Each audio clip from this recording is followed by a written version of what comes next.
Sebenarnya ada 4-5 pemain keturunan Indonesia di luar negeri sana yang bisa digunakan untuk Piala Dunia U17, saudara-saudara. Dan mereka tidak perlu melakukan naturalisasi karena memang undang-undangnya tidak mewajibkan itu. Nah, masalahnya sekarang tergantung Bima Sakti. Apakah beliau masih memuja lokal pride-nya atau ingin juga keterlibatan pemain keturunan, saudara-saudara.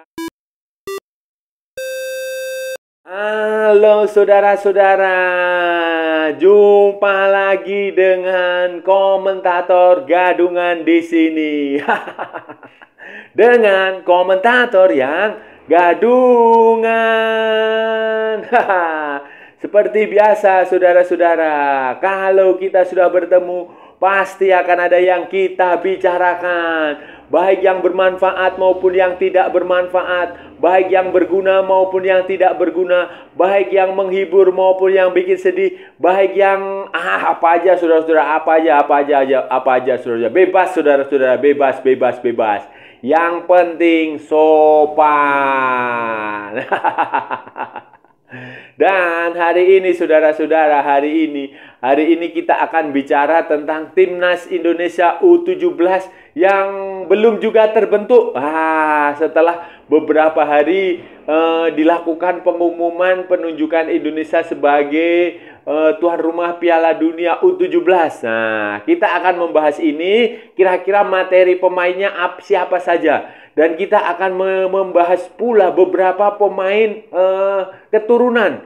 Beberapa pemain keturunan Indonesia yang usianya masih 16-17 tahun yang ada di luar negeri sana. Dari orang tuanya asal Indonesia, orang tua kawin campuran. Ada beberapa yang kawin campuran, ada yang beberapa orang Indonesia asli tapi bermukim di luar negeri sana yang bisa digunakan untuk Piala Dunia U17. Nah, dan mereka tidak perlu dinaturalisasi karena undang-undang di Indonesia memungkinkan hal tersebut. Tidak mewajibkan pemain-pemain yang usianya masih remaja seperti itu untuk melakukan naturalisasi seperti halnya Sen Patinama atau seperti halnya Mark Klok seperti itu. Nah, ini akan seperti apa saudara-saudara? Akan kita bahas di edisi kali ini saudara-saudara.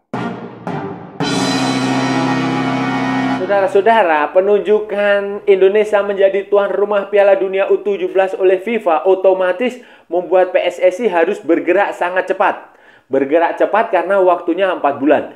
Khususnya untuk mempersiapkan tim muda Indonesia, untuk mempersiapkan pemain-pemain usia 17 tahun ke bawah untuk pertandingan selevel Piala Dunia. Saudara-saudara harus ingat, ini levelnya Piala Dunia, bukan Piala AFF, bukan SEA Games. Bukan piala apa lagi. Pokoknya levelnya level dunia lah. 24 negara, 24 peserta datang dari seluruh dunia. Ada 5 negara dari Eropa, seperti Jerman, seperti mana lagi ya? Prancis, seperti Spanyol, seperti Polandia, seperti Inggris. Kemudian ada negara-negara dari Amerika Selatan seperti Argentina, Brazil, Venezuela, Ekuador, atau mana? Kolombia. Kemudian ada dari Amerika Tengah, Amerika Utara seperti Meksiko, seperti Amerika Serikat, seperti Kanada. Kemudian di Asia sendiri ada Jepang, ada Korea Selatan, ada Iran, ada yang paling baru tuh Uzbekistan.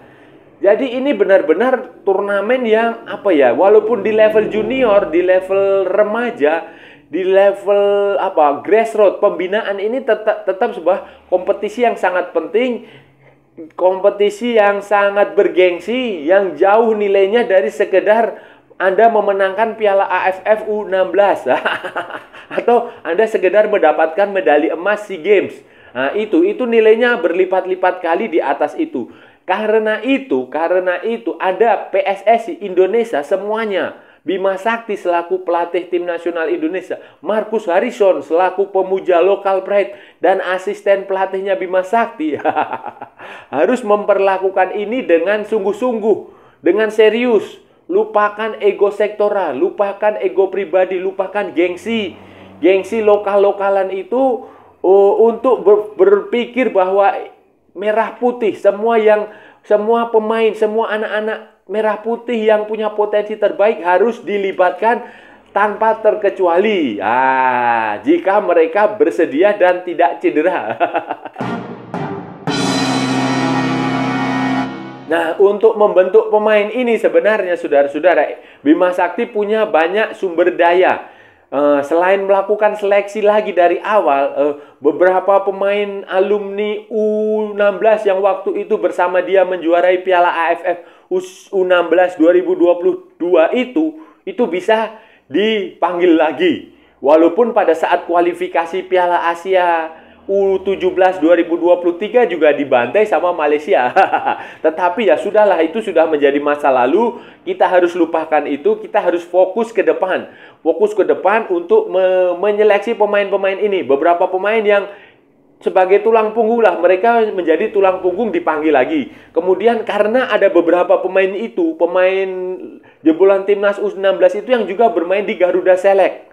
Bermain di Garuda Select di Eropa sana, di Inggris, di Italia dengan Dennis Wise dan Des Walker, itu juga bisa dipanggil pulang. Kemudian pemain-pemain dari Garuda Select yang belum terpantau timnas U16, kalau usianya masih memenuhi syarat, itu juga bisa dipanggil saudara-saudara. Kenapa? Karena Garuda Select ini juga tidak semuanya pemain usia 16. Ada yang sudah berusia 18. Ada juga beberapa pemain yang bukan Indonesia. Ada pemain dari Senegal, si Rasul Kamara. Kemudian ada lagi pemain dari Italia. Ada pemain dari macam-macam lah, dari berbagai negara itu Jadi Garuda Select sekarang tidak murni 100% orang Indonesia. Walaupun programnya tetap program Indonesia. Programnya Jarum, programnya Mola TV. Tetapi ada juga pemain-pemain dari pemain asing, pemain bukan Indonesia yang bermain di situ. Tapi ini kan mereka pemain-pemain ini tidak bisa dipekerjakan di Indonesia dan tidak perlu juga kita naturalisasi karena mereka masih muda. Nanti aja kalau sudah senior baru dinaturalisasi. Nah, selain dari pemain-pemain jebolan U16 dan pemain-pemain Garuda Select, pemain yang bisa dipanggil lagi adalah pemain-pemain keturunan saudara-saudara. Ini yang jauh lebih penting untuk diberi kesempatan bermain di tim nasional Indonesia U17. Saudara, untuk kategori pemain keturunan usia 16-17 tahun ini saya mencatat ada sekitar 4, 5, 6 pemain yang bisa dipanggil, bisa diberi kesempatan untuk membela tim nasional Indonesia di level di Piala Dunia U17. Dan yang membahagiakan saudara-saudara, dan yang memudahkan lah, istilahnya gitu, memudahkan ini pemain-pemain ini tidak perlu dinaturalisasi. Tidak perlu diambil sumpah WNI seperti Sen Patinama, seperti Jordi Amat, seperti seperti itu Rafael Struijk, seperti Ivar Jenner, seperti Mark Klok, seperti Sandy Walsh. Tidak perlu saudara-saudara, tidak perlu. Karena undang-undang kewarganegaraan Indonesia ini yang penting dan ini jarang diketahui banyak orang. Undang-undang kewarganegaraan Indonesia itu di situ tertulis bahwa pemain dari warga negara Indonesia yang ada di luar, jadi anak dari perkawinan campur, perkawinan warga negara Indonesia dengan warga negara asing itu diizinkan memiliki 2 kewarganegaraan. Selain warga negara asal ayahnya atau ibunya, dia juga bisa memiliki warganegaraan Indonesia sampai usia, ada batas usianya. Kalau nggak salah itu 18 atau 19 atau 20 begitu saudara-saudara. Jadi itu ada syaratnya. Nanti setelah di usia itu dia baru memilih, dia baru melepaskan salah satu kewarganegaraannya.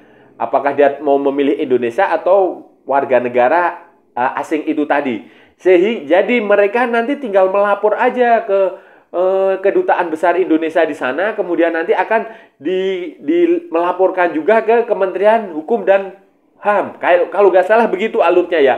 Kalau salah ya saya mohon maaf. Tapi secara singkat alurnya begitu. Dia tinggal melapor aja untuk meminta paspor Indonesia.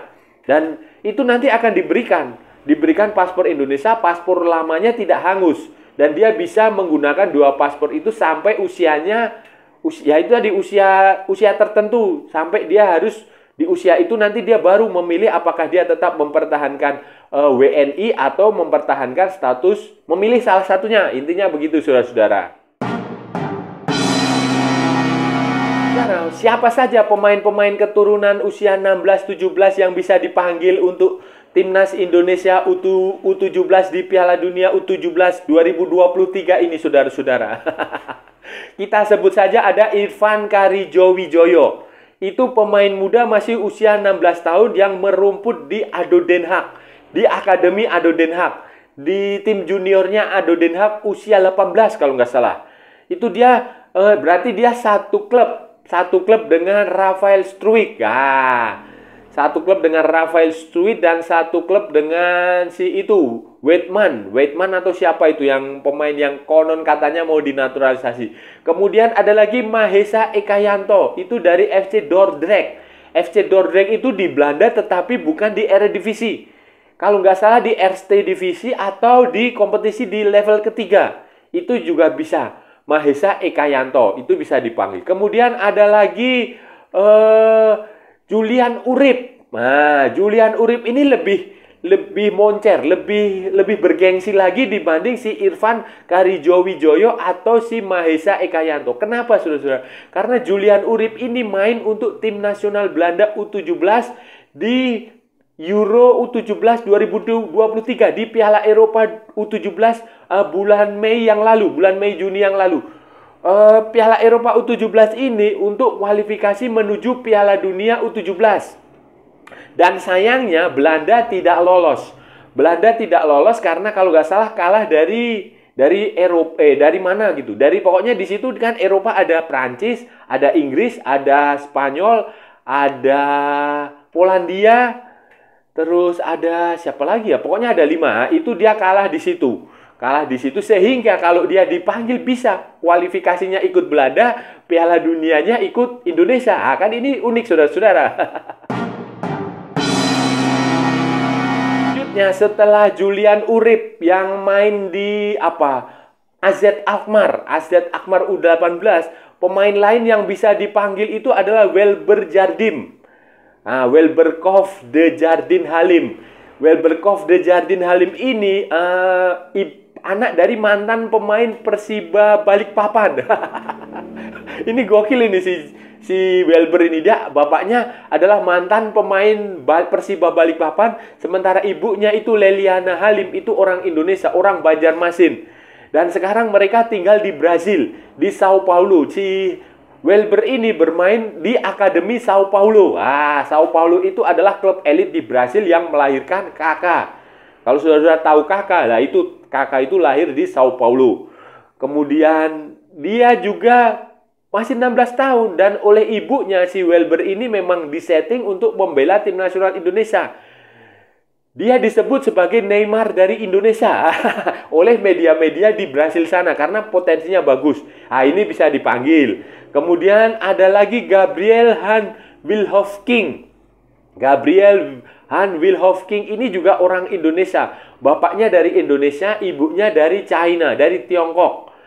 Dan dia besar tinggal di Inggris, di London, lahir di London.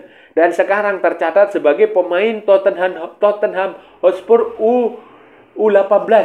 Dia salah satu wonderkid Tottenham Hotspur. Dan ini juga potensial untuk dipanggil ke Indonesia kalau Bima Sakti mau.